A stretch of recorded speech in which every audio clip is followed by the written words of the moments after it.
Bonjour à toutes et à tous.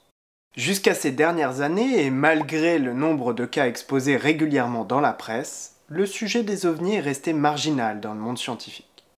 Victimes de préjugés tenaces, les historiens ont montré une certaine réticence à engager des recherches sur ces phénomènes. D'ailleurs, même maintenant, quand ils le font, c'est principalement sur les vagues du XXe siècle. Une observation aussi ancienne que celle dans le ciel d'Arras en 1461 est souvent délaissée parce qu'il est difficile d'apporter des éléments nouveaux et surtout de prouver une hypothèse ou une autre. L'affaire revient donc régulièrement dans une certaine littérature, mais sans jamais être vraiment discutée ou analysée. Et parce qu'on ne met jamais les pieds dans le plat, c'est justement ce qu'on va faire aujourd'hui, c'est ça? Et c'est ça. Allez, on s'y met. Générique.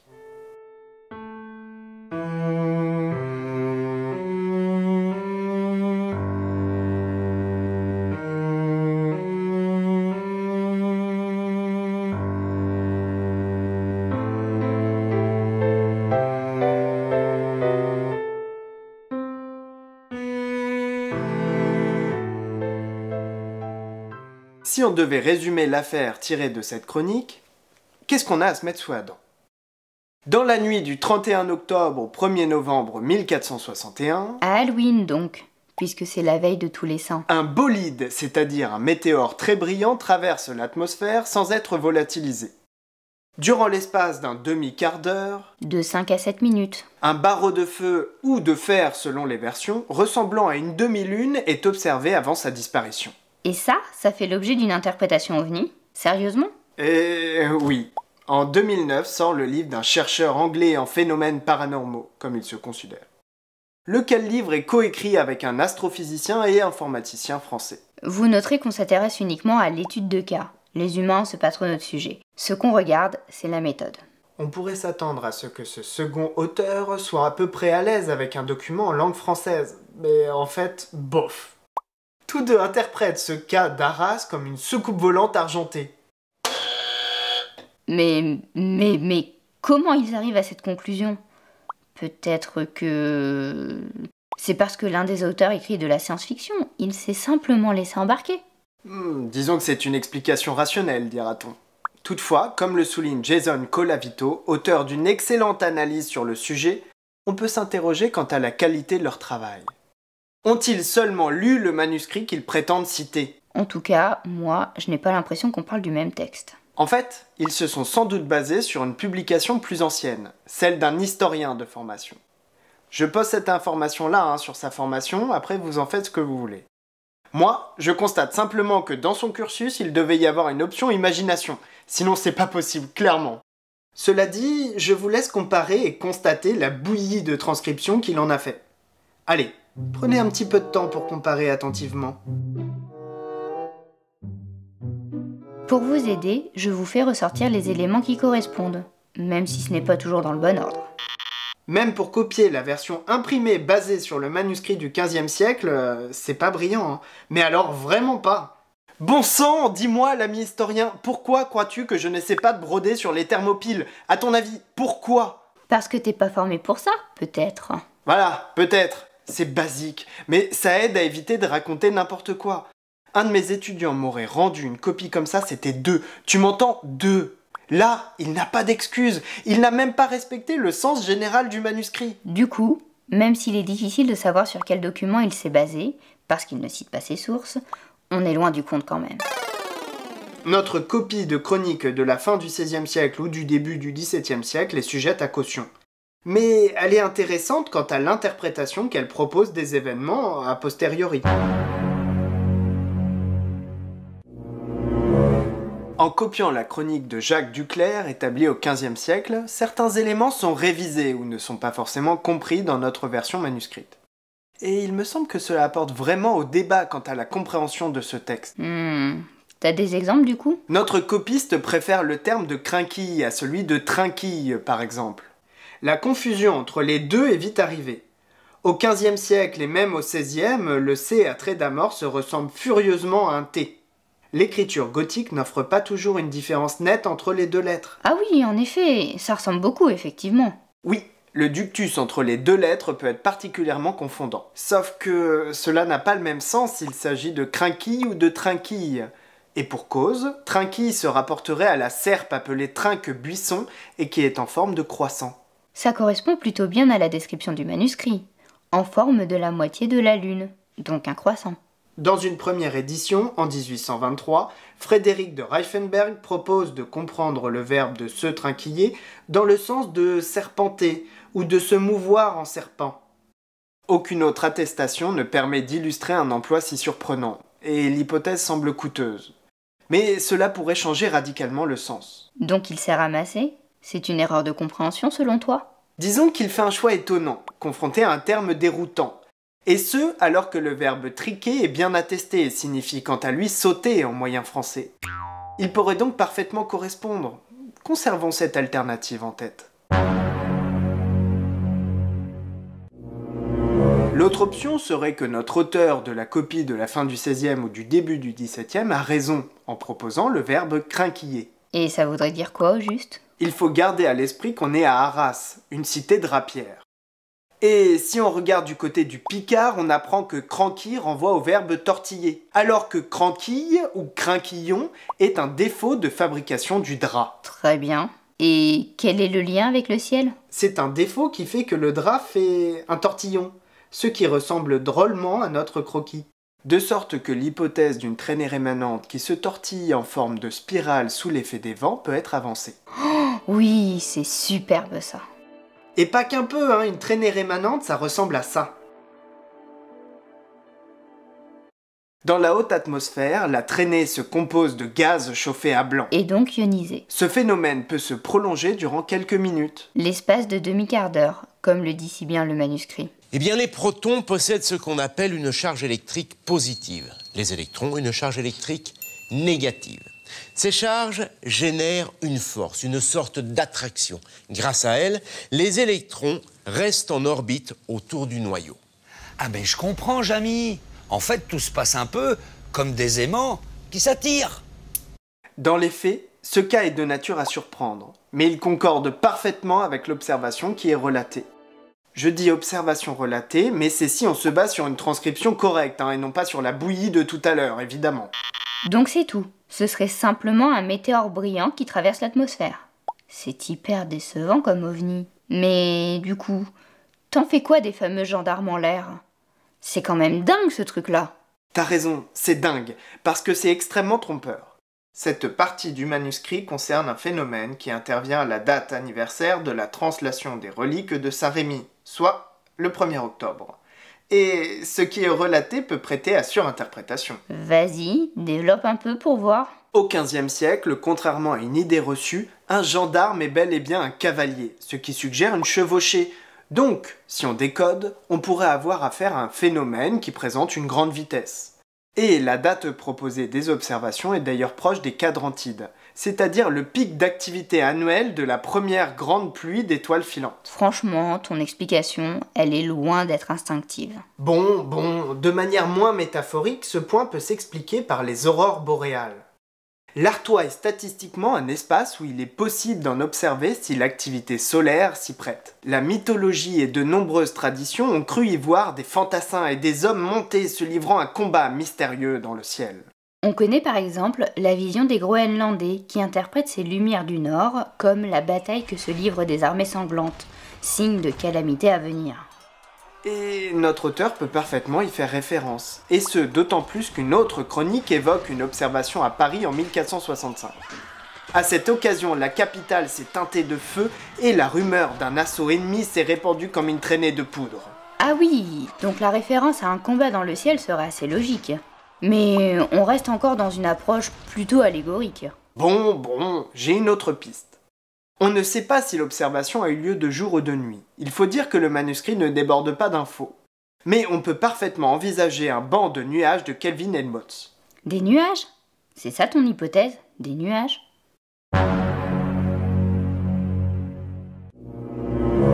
Oui, mais c'est pas n'importe quel nuage. Ces instabilités impressionnantes interviennent lorsqu'il y a une différence de densité entre deux couches de fluide se déplaçant à des vitesses différentes. Dès lors, la pareidolie fait le reste, et on a l'impression de voir des cavaliers dans le ciel. Ce serait donc une illusion d'optique qui donne l'impression de voir se dessiner des cavaliers dans les nuages. Avec cette hypothèse, il n'est d'ailleurs pas question de remettre en doute l'observation qui semble partagée par de nombreuses personnes. Ils ont bien vu quelque chose, ce qui pose question, c'est l'interprétation donnée par la chronique. Ici, la description est bien celle de personnes qui n'ont pas compris le stimulus ambigu auquel ils ont été confrontés. Ou qui ont mésinterprété en essayant de donner du sens à ce qu'ils ont vu. Au XVe siècle, Jacques Duclerc, l'auteur de la version originale de ce texte, est digne de confiance a priori. Il est conseiller du duc de Bourgogne, Philippe le Bon. Il est d'une famille de magistrats implantés et dévoués au comte de Flandre. En tout cas, il ne s'agit pas d'un illuminé. Sa chronique, divisée en 5 livres, est quant à elle d'une grande richesse concernant le règne de Charles VIII ou le procès de Jacques Coeur, par exemple. La personnalité de l'auteur s'efface derrière les faits, se protégeant derrière une apparente neutralité, comme c'est d'ailleurs souvent le cas dans ce type de document. De plus, notre chroniqueur a l'habitude d'observer le ciel. En 1463, il fait état d'un second phénomène par temps nuageux. En ce temps, le 15e du dit mois d'octobre à 6 heures du soir, en la ville d'Arras et en la ville de Compiègne, où j'étais et ailleurs fut vu le ciel comme s'ouvrir, et en vit-on très clair, en telle sorte qu'on fait d'un coup d'éclystre, mais il dura quelque peu davantage, et le vis, moi étant à Compiègne et avec moi plusieurs.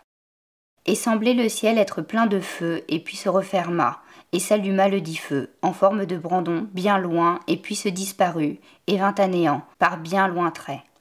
Ainsi qu'aucune fois font les étoiles, et fut tout ce fait en l'espace du temps que l'on emploierait à dire l'Ave Maria bien à trait. Ne sait ce que par tel prodige nous était signifié. Dans ce cas, il se place encore plus nettement comme témoin oculaire de ce phénomène alors qu'il est à Compiègne. Et cela illustre parfaitement le fait qu'on observe beaucoup le ciel dans l'Ancien Régime. Nombre de chroniques en attestent. Cette fois, il évoque ce qui ressemble à un éclair, Appelé éclystre dans le Nord, qui dure quelques secondes en prenant la forme d'une torche. ce qu'il qualifie de brandon. Dans ce cas, on pourrait avoir affaire à un phénomène de persistance rétinienne sur la foudre, à l'origine d'une illusion d'optique. Cette explication ne tient que si l'auteur a continué de fixer le même point, puisque cette particularité du fonctionnement de l'œil suit le regard. Dans un cas pareil, la trace pourrait subsister quelques secondes suite à un phénomène lumineux intense.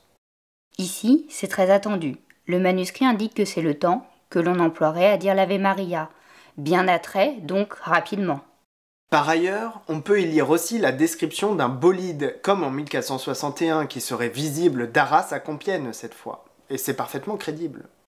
Les deux descriptions paraissent assez proches, et ce encore davantage si la trace rémanente décrit cette fois une ligne droite. Ainsi qu'aucune fois font les étoiles, comme l'indique le chroniqueur lui-même. En se plaçant comme spectateur actif, la difficulté demeure que l'historien est contraint de croire Jacques Duclerc. Alors même que sa présentation est très parcellaire, peut-être même métaphorique puisqu'il se base sur le monde qu'il connaît pour décrire. Il peut aussi se tromper ou être victime de biais. Non mais je sais. Regardez, elle est morte de vieillesse. Mais jeune. Oh, bien sûr. Ça se tient debout. Bon, j'y vais.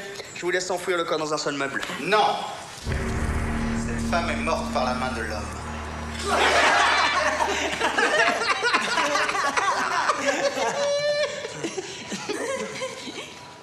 Ainsi, les témoignages offrent un positionnement qui restreint le point de vue sur les événements et qui mérite d'être recoupé et questionné. C'est normal finalement.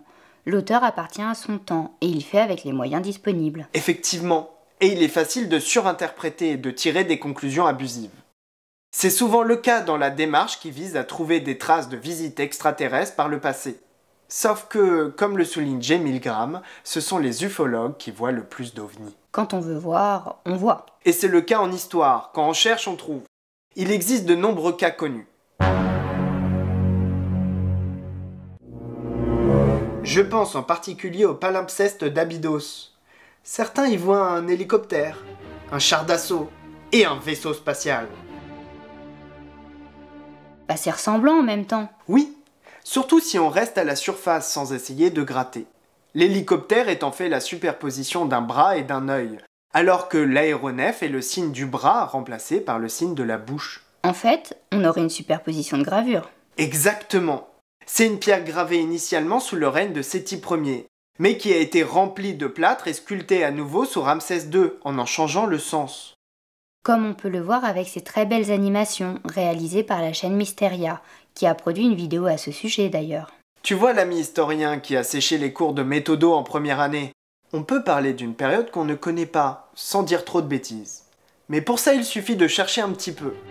Et je te rassure, hein, c'est pas insurmontable. Oh, elle est facile celle-là, laisse-le un peu tranquille. Au XIVe siècle, on trouve par exemple cette belle enluminure. Elle a été assez peu repérée, mais il me semble qu'on peut y voir 2 drones dans le ciel. Ah oui, là c'est quand même flagrant, qui peut en douter? Sauf que c'est une création de l'intelligence artificielle Midjourney. Non, mais c'est hyper ressemblant. Oui, ça va être l'enfer cette affaire. Il va vraiment falloir checker les images anciennes à la source désormais. Ici, les écritures ne ressemblent à rien, l'enluminure en bas n'a pas vraiment de logique, mais c'est bluffant pour quiconque n'a pas l'habitude des manuscrits anciens. Bref. Plus proche de notre chronique, une œuvre très célèbre de la Vierge à l'enfant a fait l'objet de nombreux commentaires des ufologues. Regarde bien, petite voix, dans le ciel on trouve un objet volant fort étrange, non ? En effet, dès qu'on zoome, c'est incroyable. Et on dirait que l'artiste a voulu attirer notre regard avec un petit personnage, juste là. Sauf que certains ont voulu y voir une soucoupe volante. Ce qui ne tient pas la route une minute si on regarde le contexte. Les historiens de l'art considèrent que l'artiste a voulu représenter un ange, mais sous la forme d'un nuage lumineux. Un nuage? Encore? Ça y ressemble moyennement cette fois-ci. C'est d'autant plus logique quand tu essayes de peindre sous le joug de Jérôme Savonarole. C'est un frère dominicain qui a pris le pouvoir à Florence à la fin du XVe siècle. Et c'est devenu interdit de représenter des anges sous la forme d'humains ailés. Il faut que tu gardes à l'esprit que l'œuvre a vieilli. Comme le souligne Faustine Boulay, ce n'était pas aussi sombre avant. Le tableau renvoie littéralement au texte de la Bible, de sorte que l'artiste n'est pas libre de ses choix. En effet, il appartient à son époque, donc à un univers mental qui n'est pas le nôtre. De plus, comme dans de nombreuses créations de cette époque, le thème de la nativité est souvent accompagné de celui de l'Annonciation. De fait, cette scène si curieuse montre donc le berger qui aperçoit une nuée, laquelle peut prendre la forme d'un nuage. Tout cela est parfaitement attendu et certainement compris par les gens de l'époque. C'est nous, actuellement, qui n'avons plus les codes pour interpréter correctement dès le premier regard. Mal interprétés, ces éléments sont la source de nombreuses interrogations, alors qu'ils correspondent en fait aux normes de représentation de l'époque.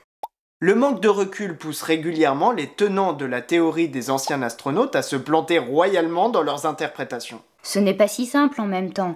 Il faut comparer avec d'autres œuvres de l'époque, regarder les études scientifiques, et j'en passe. Du coup, à travers cette théorie pseudo-scientifique, ils cherchent tout ce qui peut aller dans le sens d'une éventuelle présence de visiteurs extraterrestres passés par la Terre pour nous apporter des savoirs. Sans rentrer dans le détail, la méthode employée repose sur le cherry picking. C'est-à-dire littéralement la cueillette des cerises. L'idée est de ne retenir que les éléments qui vont en faveur d'une thèse préétablie, en laissant de côté tout ce qui ne rentre pas dans le cadre. Ici, les extraterrestres sont forcément venus sur Terre avant les vagues du XXe siècle, et on doit donc pouvoir trouver des traces. Voilà, c'est vraiment l'idée. Et comme ce n'est pas un sujet que je maîtrise, pour fournir cette analyse, je me suis tourné vers le groupe UFO-Scepticisme, animé notamment par Patrice Serret et Francine Cordier. Et oui, il se passe parfois de belles choses sur Facebook, même si c'est une sacrée usine à gaz. J'ai pu obtenir des pistes intéressantes, et surtout, on m'a renvoyé vers l'oncle Dom.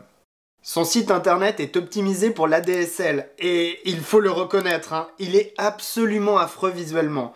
Mais quel puits de science dans le domaine. Cette vidéo lui doit énormément. Il a pris du temps pour échanger avec nous et répondre à nos questions. Merci pour ça. De fait, il y a généralement plusieurs explications possibles et il est franchement difficile de s'y retrouver quand on n'a pas l'habitude. Ainsi, il n'existe pas d'explication unique pour comprendre les causes de différents cas ou l'interprétation à donner d'une peinture du XVe siècle. Les pistes ne peuvent être que diverses. Et il ne faut pas s'enfermer dans une vision préconçue sans regarder ce qu'il se passe ailleurs. Il faut peser les preuves, envisager qu'on puisse se tromper finalement. Une fois que j'ai dit tout ça, il me semble important de préciser que le phénomène OVNI existe, dans le sens où des gens rapportent bien des événements qu'ils ne parviennent pas à identifier. Et c'est normal. De ce point de vue, notre manuscrit et les faits qu'il rapporte ne sont pas une exception, loin de là.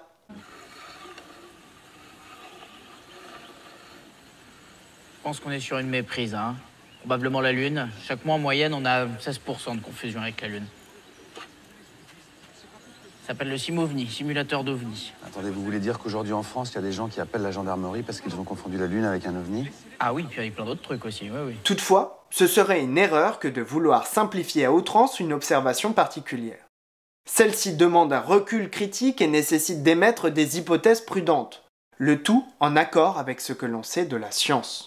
La traînée rémanente, le banc de nuages de Kelvin Helmholtz, le nuage plutôt qu'une soucoupe, puisqu'il y a beaucoup de représentations symboliques à l'époque. Ici, dans notre manuscrit, on peut penser que la piste des méprises simples est la plus adaptée. Comme dans la grande majorité des observations, les témoins rapportent assez fidèlement ce qu'ils ont vu. Mais avec leurs propres mots, avec leurs visions particulières qui sont très éloignées de ce que l'on pense aujourd'hui. L'approche du chroniqueur est donc rationnelle, mais il ne parvient pas à comprendre l'origine des phénomènes. Marqué par la culture de son temps, il classe naturellement l'événement dans la catégorie des prodiges, parce que ça correspond à son univers mental. Et du coup, surinterpréter, c'est prendre le risque de se planter, surtout si on le fait à partir de transcriptions erronées. En attendant la prochaine vidéo sur un tout autre sujet, tipeuses, tipeurs, futurs tipeuses et futurs tipeurs, partagez cette vidéo et aidez les autres à découvrir cette chaîne.